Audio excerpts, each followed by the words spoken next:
This is very important kapag bibili ka ng iPhone.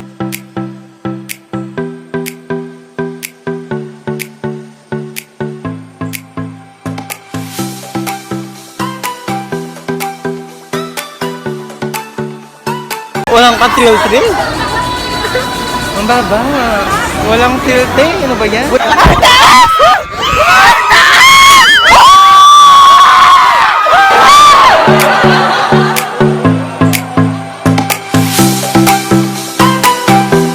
Hello mga ti! Ayan, today is a very special day kasi nga, naligo pa ako. Hindi kasi ako masyadong naliligo dito sa Baguio kasi ang lamig. Special day to kasi pupuntahan natin yung dalawang store ng iPhone, ng murang iPhone, galing sa mga comments nyo nga. At ayon nga sa balita ay mas mura daw doon. Samahan nyo ako buong araw para makita nyo akong mahagard. Tingnan nyo kung paano ako mag-transform.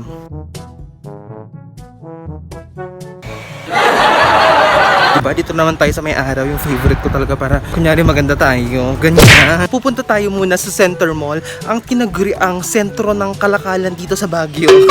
Doon daw yung Chanela store, yung unang bilihan ng iPhone, ng murang iPhone na kinoment. Mura daw doon. Award-winning daw yon. Tignan natin. Award-winning? Galing na kami dito noon. Dito lang pala yon sa bungad. Hindi lang namin alam noon.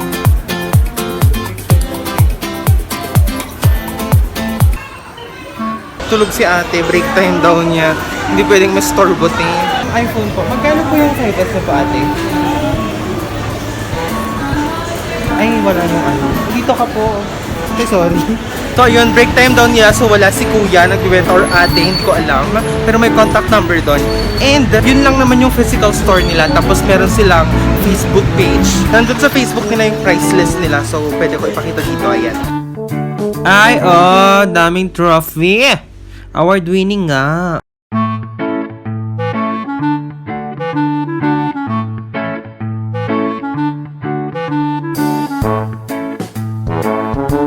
Rin yung i-visit yun para makita yung mga updates ng mga products nila. Bago natin puntahan yung isa pang store, kumain muna tayo kasi hindi pa ako kumakain, te. Inaantay na ako actually ng mga kaibigan ko.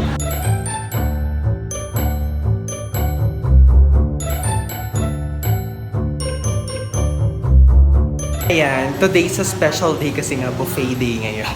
Nagutom na ako kasi 1 week na akong di nagra-rice. This is my cheatest day. Cheatest day kasi may levels yan. Kapag Monday, cheat day. Kapag Wednesday, cheater day. Kapag Sunday, cheatest day. Kasi lamon talaga tayo. Diba, 109 kasi dito, girl. Ito kasi yung pinakamurang so far na buffet na alam ko. Kung may alam kayo ng iba, paki-comment naman dyan para papuntahan na ate girl. May black rice kasi sila dito. So, feel ko kahit ako, nagbo-buffet ako, okay lang. Ganon.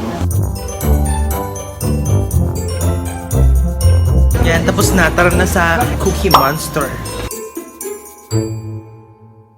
Yummy.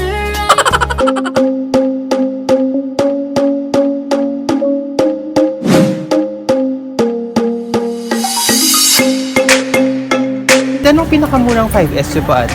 4,000. 4,000 po. Ilang gig po? 16, semi-FU. Pero hindi yung GBP ate. Semi-FU po yun. Paano yun ate? Wala, ganun lang din ko. Ano yung factory unlock mo rin nandun? Semi-FU po. Anong pagkakaiba nila ng factory unlock po ate? Temporary unlock lang yung isa. Kasi nag-i-update, pwede mapalit-palit ng fix. 4S po ito. Ay, 4S. 2.5 po ate. 2.5 lang yung iPhone 4S nila and that's 32 gig. Pero itong edge mo. Sa mga may ayaw sa iPhone, sa mga allergic sa iPhone, meron din silang Samsung Edge 12.5 lang yun. Oh, diba? Huwag ka na magalit. May Android na akong sinabi. Kuya, nagsasoft din kayo dito, kuya? Bongga pala sa Cookie Monster, medyo masungit lang talaga sila. So what you can do kapag bumibili ng iPhone, ito yung pwede mong gawin para makita yung status ng iPhone na bibilhin mo. So, ayan, dito tayo sa bahay at dito ko i-explain ng konti. Dito ko ipapakita kung ano nga ba yung pwede mong gawin. Initially, kapag bibili ka ng iPhone, ano nga ba yung pwede mong gawin para i-check yung status ng phone, kung unlocked nga ba siya, kung may warranty pa siya, kung legit nga ba siyang iPhone, 'di ba? First, yung pinaka-simple na pwede mong gawin para i-check kung unlocked nga ba yung phone mo is here. There are two ways para malaman kung unlocked nga ba yung iPhone. Punta ka sa settings and then i-check mo yung cellular and then makita mo yung cellular data network, ganon. Ibig sabihin kapag meron yon, unlocked yung phone mo. But, that is not 100% accurate. Na-prove ko yan kasi nga, yung akin, itong phone ko mismo, walang ganon. Pero itong phone ng kaibigan ko, factory unlocked din, nabili din niya sa mga store na pinuntahan ko. Ito, merong cellular network. Yun yung first way. And then secondly, pwede kang kumuha ng dalawang SIM card. For example, Smart and Globe, diba? Dapat makikita mo dun sa upper left part ng phone mo yung pangalan nung courier. Napatunayan ko na unlocked yung akin cause yun yung ginawa ko at umokay naman siya. Importanteng dapat makita mo na unlocked yung phone mo kasi nga kapag hindi yun unlocked, hindi mo syempre mapapalitan ng kahit anong SIM card na gusto mo yung iPhone na mabibili mo. For example, ng ibang bansa ka, wow! Kung nagpalit ka ng SIM card doon, gagana yung phone mo. Kadalasan kasi kapag second hand, maaaring galing yan sa postpaid, under contract, or plan na phone at hindi natapos, ganon. Ibig sabihin may issue pag ganon. Kapag postpaid or under contract kasi, nilalock nung courier yung iPhone mo para yung courier na yun, that specific courier lang ang pwede mong gamitin dun sa iPhone mo, hindi mo pwedeng palitan. Hindi naman sila papayag na ibibigay nila yung phone sa'yo in installment tapos gagamit ka lang ng ibang courier, diba? However, meron naman yung mga kapag nabayaran mo na, pag binayaran mo outright, yung kailangan mong bayaran dun sa courier na yon, i-unlock naman nila yung iPhone. Next! Meron tayong dalawang website dito para i-check yung status ng ating iPhone. First na website na i-check natin is checkcoverage.apple.com. Type mo yung serial number niya. And then, magpapakita dito yung valid purchase date, technical support, kung expired na ba o hindi pa, repairs and service coverage.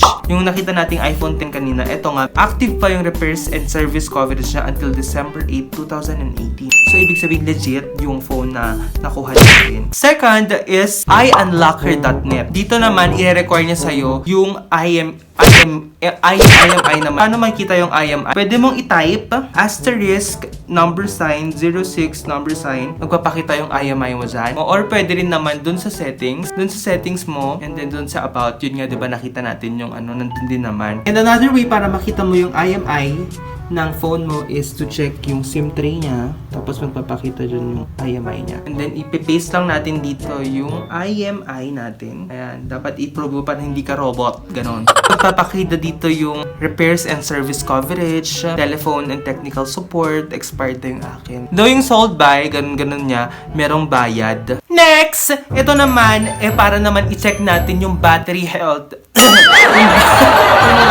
Yung battery health ng iPhone. This is very important pag bibili ka ng iPhone. Ito mo masya-check kung gaano ba ka-hard user yung previous na gumamit dito. Kasi syempre battery yan, girl. Lalo na yung battery ng iPhone, girl. Mahirap palitan yan. Ito sa settings and then we click the battery. Tapos makikita mo dito yung battery health. Ito yung maximum capacity, 84%. Peak performance capability.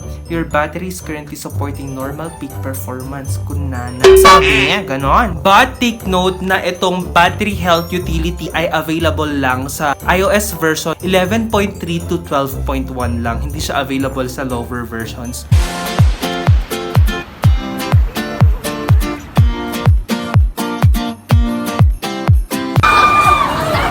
Baba! Girl ang baba, girl. Walang ka ano-ano. Mamatay. Walang ka mamatay talaga? Ang baba.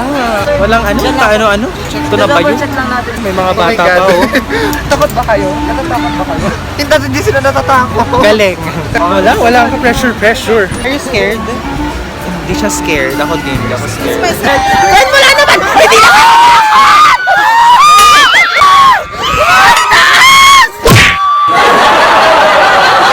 Now, let's talk about naman sa mga bitter sa factory unlock at GPP dyan at sa mga murang iPhone. Ang bibitter, te. Fake. Bakit dyan bibili? Bakit ganito, ganyan? Bakit kailangan iPhone? Kasi meron namang mga mid-range. May mga gusto nga na magka-iPhone tapos pwedeng bilhin ng mas mura. For example, you want Chanel bag, diba? And then you have the opportunity to buy it at a lower price, hindi mo ba yun i-grab, diba? Yun lang naman yung point. Though may risk na baka nga fake, baka nga ganito, ganyan, ganyan. Eto nga ang ginagawa natin ngayon para makaiwas sa mga peking ganyan. Di nagdi-discuss tayo ng mga ganito. Welcome yung mga comments nyo about GPP and factory unlock. Welcome yung mga comments yung ganun, yung mga information. Pero yung mga hate comments, hindi ko magets kung saan nanggagaling. I personally bought my iPhone. Itong iPhone ko na ginagamit ko din for vlogging. Oh, not to brag ha. Pero ito nga, pinili ko nga to sa sa authorized seller. Pero dahil nga dun sa nakita ko dun sa mga factory unlock na sobrang baba ng presyo nila. And at the same time, okay naman. And na-convince tuloy ako na kung masira man to, wag naman sana, Lord. May option ako na pwede akong bumili sa store na pinuntahan ko. Ako kasi bumili talaga ako ng iPhone para may phone na ako na maayos tapos meron pa ako pang video ganon. Kasi nga, 'di ba, maganda ang reputasyon ng camera ng iPhone. Meron naman kasi tayong kanya-kanyang lifestyle at kanya-kanyang pangangailangan ng specs ng isang cellphone. Kung estudyante ka, kung empleyado ka, kung gamer ka, kung mahilig ka sa pictures, kung mahilig ka sa videos, let's respect each other's differences, each other's